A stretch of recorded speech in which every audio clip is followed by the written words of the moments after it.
என்ன பூன்னு தெரியுதா? இதுதான் வெங்காய பூவு.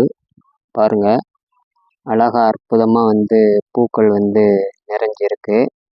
பொதுவாக வெங்காயத்தில் அதிக மருத்துவ பயன்கள் இருந்தாலும் ஒரு ஒரு பொருளையும் உட்கொள்ளும் விதம், அதை சுத்தரிக்கும் விதம் அப்படின்னு இருக்கு. இந்த வெங்காயத்தை நாம் எப்படி பயன்படுத்தணும் அப்படின்னா, உரித்து அதிக நேரம் வச்சிருக்கக்கூடாது.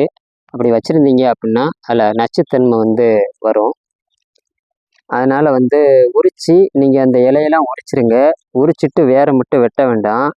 எப்போ நீங்கள் குழம்புல நீங்கள் போடும்போதும் வெட்டி போடுங்க. இல்லை நீங்கள் தாளிப்புக்கு பயன்படுத்தலாம். அந்த நேரத்தில் அந்த வேரெல்லாம் வெட்டிட்டு இங்கேருந்து வெட்டி நீங்கள் பயன்படுத்தினா நமக்கு பாதுகாப்பாக இருக்கும். ஏன்னா இந்த வெங்காயம் என்பது பார்த்தீங்க அப்படின்னா பாக்டீரியா உடனே பரவும். அதனால் நாம் சரியான முறையில் இதை நாம் கையாளணும். இல்லை அப்படின்னா அது கூட நமக்கு புது விதமான ஒரு நோயை உருவாக்கக்கூடும் இந்த வெங்காயம். அதனால் வெங்காயத்தை நாம் கையாளும் போது மிக கவனமாக கையாளணும். இல்லை அப்படின்னா நமக்கு அதுவே ஒரு பெரும் இழப்பாகவே மாறும் முதல்ல. அதனால் நான் இதை நான் பதிவு செய்கிறேன். நான் ஒரு பொருளையும் நம்ம கையாளும் போது அதோடைய முழு தன்மையும் நாம் உணர்ந்து நம்ம கையாண்டோம் அப்படி அதிலிருந்து நமக்கு பலன் கிடைக்கும். இல்லை அப்படின்னா வேறு விதமான விளைவுகளை ஏற்படுத்தும் இந்த வெங்காயம். வெங்காயம் நமக்கு அதிகமான பயன்கள் தரக்கூடியதான். இந்த தலை இருக்குது பாருங்கள், வெங்காய தலை, இதுவும் நாம் சாப்பிடலாம். ஆனால் மழை காலங்களில் நீங்கள் அதிகமாக சாப்பிடுங்க. இந்த மாதிரி கோடை காலங்களில் வெப்பத்தில் வெங்காயத்தை நீங்கள் குறைச்சிக்காங்க, அதிகம் சாப்பிடாதீங்க.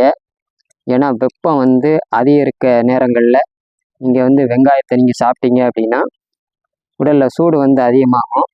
மழை காலங்களில் நீங்கள் சாப்பிட்டீங்க அப்படின்னா நம்ம உடலுக்கு வெப்பத்தை அதிகரிக்கும். அதனால் உடல் வெப்பம் குறையாது, நல்லாயிருக்கும். சளி நமக்கு பிடிக்காது. மழை காலங்களில் நமக்கு சளி தொல்லை இருந்தது அப்படின்னா ஒரு 10 வெங்காயத்தை உரித்து நாம் மென்று சாப்பிட்டு வெந்நீர் குடித்தாலே போதும், உடனே சளி நிற்கும். இந்த மூக்குலையெல்லாம் நீர் வழியும். அந்த மாதிரி நேரங்களில் இந்த வெங்காயத்தை நாம் சாப்பிடலாம். அற்புதமான மருத்துவ குணங்கள்லாம் இதில் இருக்குது. ஏராளமான நன்மைகள் தரக்கூடியது இந்த வெங்காயம். ஆகையால் இந்த வெங்காயத்தை பயன்படுத்தும் போது முறையாக கையாண்டோம் அப்படின்னா நமக்கு அதிக நன்மைகள் தரும். இல்லை அப்படின்னா வேறு விதமான விளைவுகளை தரும். அதனால தான் பதிவு. வெங்காயத்தில் ஏராளமான நன்மைகள் இருக்குது. அதை அடுத்தடுத்து காணொலியில் உங்களுக்காக நான் வெளியிடுவேன். மகிழ்ச்சி.